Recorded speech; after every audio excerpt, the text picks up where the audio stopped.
அன்பார்ந்த ஞானவழி YouTube channel நேயர்கள் அனைவருக்கும் வணக்கம்.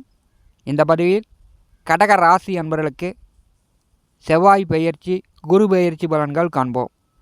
வருகின்ற குரோதி வருடம் சித்திரை மாதம் 9ஆம் தேதி கும்பராசியிலிருந்து மீனராசிக்கு செவ்வாய் பகவான் பெயர்ச்சியாகிறார். குரோதி வருடம் சித்திரை மாதம் 18ஆம் தேதி மேசராசியிலிருந்து ரிஷபராசிக்கு குரு பகவான் பெயர்ச்சியாகிறார். 2 கிரக பெயர்ச்சியும் கடகராசி என்பவர்களுக்கு நல்ல மாற்றங்களை கொடுக்க போகிறது. தடைப்பட்ட காரியங்களெல்லாம் வெற்றி பெற கடகராசி என்பர்கள் இந்த எளிய பரிகாரத்தை செய்யுங்கள். உங்களுக்கு உடனுக்குடன் வெற்றி வாய்ப்புகளை கொண்டு வந்து கொடுக்க போகிறது. கிராமப்புறங்களிலும் சரி, பெருநகரங்களிலும் சரி, அரச மரம் இருக்கும். அரச மரத்தடியில் விநாயகர் இருக்கும். ஆற்றங்கரையாக இருந்தாலும் சரி, குளக்கரையாக இருந்தாலும் சரி, ஏரியாக இருந்தாலும் சரி, ஊரில் நடுமத்தியில் நிறைய இடங்களில் அரச மரத்தடியில் பிள்ளையார் இருக்கிறது. ஒரு குடம் நீர் கொண்டு போய் அரச மரத்தடியில் வேருக்கு ஊற்றி பிள்ளையாருக்கு பூ, பழம், தேங்காய், ஊதுபத்தி, கற்பூர ஆராதனை காட்டி நல்லெண்ணெய் தீபம் ஏற்றி 9 நவகிரகங்கள் இருக்கிறது. அதில் 7 நவகிரகங்கள் வலப்புறமாகவும் 2 நவகிரகங்கள் இடப்புறமாகவும் சஞ்சாரம் செய்கிறார்கள். விநாயகரையும் ஆலமரத்தையும் வலம் வரும்போது எவ்வளவு தோஷங்கள் இருந்தாலும் சரி, குடும்பத்தில் திருமண தடையாக இருந்தாலும் சரி, வேலை தொழில் வருமான குறைபாடாக இருந்தாலும் சரி, கணவன் மனைவிக்குள் பிரச்சனையாக இருந்தாலும் சரி, கடன் பிரச்சனையாக இருந்தாலும் சரி, எல்லாமே குறையும். இந்த பரிகாரம் முன்னோர்கள் காலங்காலமாக கடைபிடிக்கக்கூடிய பரிகாரம். வாரத்தில் 7 நாட்கள் ஒவ்வொரு நாளும் அரச மரத்தை வலம் வரும்போது ஒவ்வொரு மாதிரியான மாற்றங்களை தரும். 7 நாட்களுக்குண்டான பலன்கள் காண்போம். திங்கட்கிழமை அரச மரத்தை வலம் வந்தால் வீட்டில் மங்கள காரியங்கள் எந்த தடையும் இல்லாமல் நடக்கும். சுப காரியங்கள் தடை தாமதம் இல்லாமல் நடக்கும். செவ்வாய்க்கிழமை அரச மரத்தை வலம் வந்தால் ஜாதகத்தில் உள்ள செவ்வாய் தோஷம் நிவர்த்தி ஆகும். நிலபுல சொத்துக்கள் வழியில் வழக்கு வில்லங்கம், கோர்ட்டு கேஸு, சண்டை சச்சரவுகள் இருந்தால் அதெல்லாம் நீங்கும். அண்ணன் தம்பிகளுக்குள் ஒற்றுமை ஏற்படும். வீடு, மனை, நிலபுல சொத்துக்கள் சேரும். புதன்கிழமை அரச மரத்தை வலம் வந்தால் வியாபாரம் பன்மடங்கு லாபங்களை தரும். கமிஷன், புரோக்கர், ஏஜெண்ட்டு, சுய புத்தி வேலை செய்யும். நரம்பு தளர்ச்சி, திக்குவாய், மன அழுத்தம் சரியாகும். வியாழக்கிழமை அரச மரத்தை சுற்றி வந்தால் தடைப்பட்ட கல்வியை தொடரலாம். கல்வியில் சிறந்து விளங்கலாம். திருமண தடைப்பட்டு கொண்டிருப்பவர்களுக்கு திருமணம் நடக்கும். புத்திர பாக்கியம் இல்லாதவர்களுக்கு புத்திர பாக்கியம் கிடைக்கும். நல் புத்திரர்கள் உருவாவார்கள். தங்க நகை ஆபரணம், பெரும் பணச்சேர்க்கை வியாழக்கிழமை அரச மரத்தை சுற்றி வரும்போது ஏற்படும். வெள்ளிக்கிழமை அரச மரத்தை சுற்றி வந்தால் ஆடை ஆபரணம், ஆடம்பரமான வாழ்க்கை, சொகுசு வாழ்க்கை, சுகபோக வாழ்க்கை, சௌபாக்கியங்களை வெள்ளிக்கிழமை அரச மரத்தை சுற்றி வரும்போது கொடுக்கும். சனிக்கிழமை அரச மரத்தை சுற்றி வந்தால் எல்லா கஷ்டங்களும் விலகும். நல்ல வேலை, நல்ல தொழில், நல்ல வருமானத்திற்கு உண்டான வழிவகை கிடைக்கும். நீண்ட ஆயுள், ஆரோக்கியம் ஏற்படும். தரித்திரம், பீடை விலகி கஷ்டங்கள் குறையும். ஞாயிற்றுக்கிழமை அரச மரத்தை சுற்றி வந்தால் தீராமல் இருக்கும் நோய் நொடி தொந்தரவுகள் தீரும். அரசு காரியங்கள் மூலம் நன்மை பெறலாம். அரசு வேலைக்கு முயற்சி செய்து கொண்டிருப்பவர்களுக்கு அரசு வேலை கிடைக்கும். தந்தை வழியில் நன்மை உண்டாகும். பெயர், புகழ், மதிப்பு, மரியாதை, அந்தஸ்து உயரும். வாரத்தில் 7 நாட்களில் உங்களுக்கு எந்த நாள் சௌரியமாக இருக்கிறதோ, எந்த நாள் உங்களுக்கு நேரம் கிடைக்கிறதோ, காலை 6 மணிக்குள் மாலை 6 மணிக்குள் இந்த பரிகாரம் செய்யுங்க. ஒரு குடம் நீர் அரச மரத்தடி வேருக்கு ஊற்றுங்கள். பிள்ளையாருக்கு பூ, பழம், தேங்காய், ஊதுபத்தி, கற்பூர ஆராதனை காட்டி நல்லெண்ணெய் தீபம் ஏற்றி பிள்ளையாரையும் அரச மரத்தையும் வலமாக 7 சுற்றும், இடமாக 2 சுற்றும் சுற்றி வாருங்கள். இது தொடர்ச்சியாக ஒரு 3 வாரம் ஞாயிற்றுக்கிழமை செல்கிறீர்கள் என்றால் அதே ஞாயிற்றுக்கிழமையே அடுத்த வாரம் செல்லுங்கள்.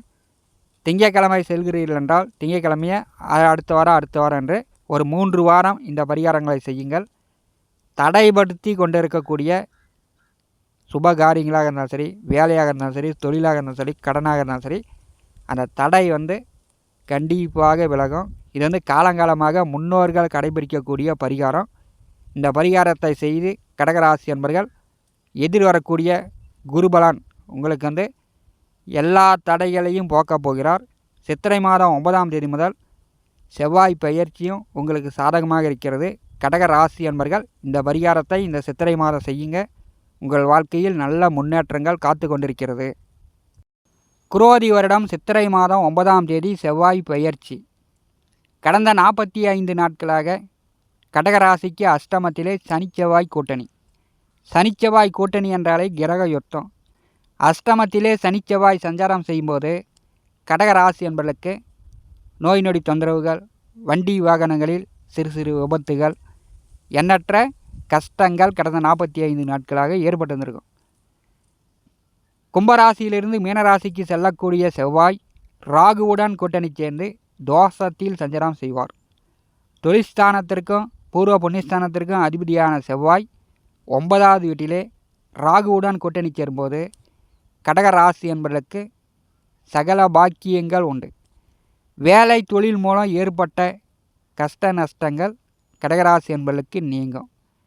உங்கள் செயல்பாடுகள் மூலம் தந்தை சற்று கோபதாபங்கள் ஏற்படக்கூடிய அமைப்பு உண்டு.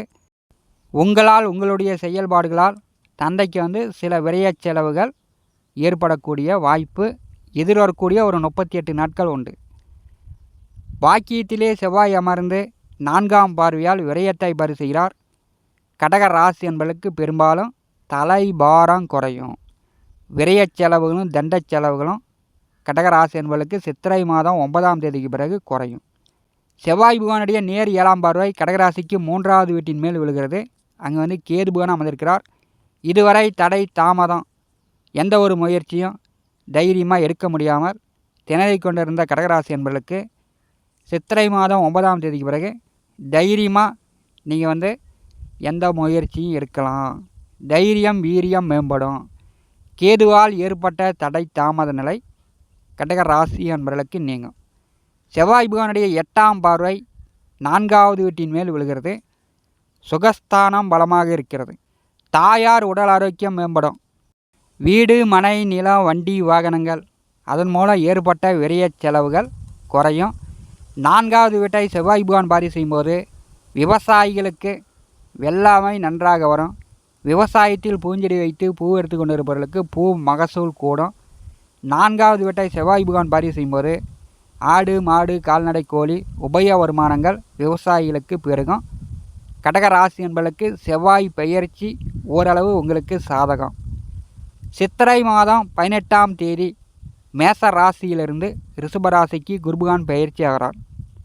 இதுவரை தொழில்ஸ்தானத்திலே 10லே குருபகான் அமர்ந்து பதவி நாசம், தொழில் நாசம், உங்களுடைய பொருளாதார முன்னேற்றமே பெரும்பாலும் கடந்த ஓராண்டு காலமாக நசிந்து கொண்டிருக்கிறது. சித்திரை மாதம் 18ஆம் தேதி உபஜயஸ்தானமான 11வது வீட்டிலே குருபகான் அமர்ந்து 5ஆம் பார்வையால் 3வது வீட்டை பரிசுகிறார். செவ்வாய் குரு 2 கிரகங்கள் 3வது வீட்டை பரி செய்யும்போது கேதுவால் ஏற்பட்ட தடை தாமத தொந்தரவுகள் நீங்கும். தைரியம் வீரியம் மேம்படும். தம்பி தங்கை உடன் பிறந்தவர்கள் கடகராசி என்பதற்கு அந்யோன்யமாக ஒத்தாசையாக இருப்பார்கள். நீங்கள் எடுக்கின்ற முயற்சிகள் உடனுக்குடன் வெற்றி பெறும். நல்ல மாற்றங்களை சந்திக்கக்கூடிய ஒரு அமைப்பு சித்திரை மாதம் உங்களுக்கு உண்டு. உபஜயஸ்தானம் கடகராசிக்கு 11வது வீட்டில் குருபகான் அமரும்போது திருமண வயதில் உள்ளவர்களுக்கு வரன் பார்த்தீங்கன்னா உடனே திருமணம் நடக்கும். இதுவரை தடையாக இருந்த விஷயங்கள் அனைத்தும் தங்கு தடையின்றி நடக்கும். வீடு கட்டணும்னு நினைக்கிறவர்கள் வீடு கட்டலாம். வண்டி வாங்கணும்னு நினைக்கிறவர்கள் வண்டி வாங்கலாம். வேலையே இல்லை, வேலை தேடினீங்கன்னா உடனே வேலை கிடைக்கும். தொழில் நஷ்டமடைந்து தொழில் முன்னேறாமல் இருந்துச்சு, உடனே தொழில் நல்ல விருத்தி அடையும், நல்ல வருமானங்களை கொடுக்கும். சித்திரை மாதம் 18ஆம் தேதி அன்று முதலே கடகராசி என்பவர்களுக்கு குருபலன் மிக சிறப்பாக இருக்கிறது. லாபங்கள் பன்மடங்கு கொடுக்கும். 6ஆம் வீட்டின் அதிபதி 11வது வீட்டில் அமர்ந்து 5வது வீட்டை பரிசுகிறார். உங்களுடைய மகன் மகள் வேலை விஷயமா படிப்பு விஷயமா உங்களை விட்டு பிரிந்து வெளியூர் வெளியிடம் அயல்நாட்டில் தங்கி வேலை பார்க்கக்கூடிய நிலையம் எதிர்வரக்கூடிய ஓராண்டு காலம் கடகராசி என்பதற்கு நிலவும். 5ஆம் வீட்டை குருபகவான் பரிசெய்யும் போது கடகராசி என்பதற்கு புத்திர பாக்கியம் உண்டு. குலதெய்வ அருள் பரிபூரணமாக கிடைக்கும். பூர்வீக சொத்துக்கள் தந்தை காலத்துக்கு பிறகு பாகபிரிவினை செய்யக்கூடியவர்கள் பூர்வீக சொத்துக்களை பாகபிரிவினை செய்து கொள்ளலாம். 5ஆம் இடம் மிகச் சுபிட்சமாக இருக்கும். குருபகவானுடைய 9ஆம் பார்வை 7ஆம் வீட்டை பார்வை செய்கிறது. கடகராசிக்கு கலத்திரஸ்தானம் மிக பலமாக இருக்கிறது. பிரிந்த கணவன் மனைவி ஒன்று சேரலாம். நண்பர்கள் உறவினருக்குள் நல்ல ஒத்தாசை உண்டு. கூட்டு முயற்சி கூட்டு தொழில் கூட்டு வியாபாரம் கடகராசி என்பர்கள் சித்திரை மாதம் 18ஆம் தேதி முதல் கூட்டாக தொழில் தொடங்கலாம். கூட்டாக வியாபாரம் செய்யலாம். கணவன் மனைவி ஒரு கம்பெனியில் வேலை செய்கிறீங்கன்னா கூட்டாக வேலை செய்யும்போது கூட்டாக தொழில் செய்யும்போது அபரிவிதமான பெரும்பணம் சம்பாதிக்கலாம். எல்லா வழியிலும் தடைப்பட்ட காரியங்கள் அனைத்தும் கடகராசி என்பதற்கு சித்திரை மாதம் 18ஆம் தேதி முதல் தடை இல்லாமல் வெற்றி பெறப் போகிறது. இந்த எளிய பரிகாரத்தை செய்து கடகராசி என்பர்கள் வாழ்க்கையில் தடையில்லாமல் முன்னேற்றம் அடையுங்கள். அரச மரத்தடியில் இருக்கக்கூடிய விநாயகரை வழிபடுங்க.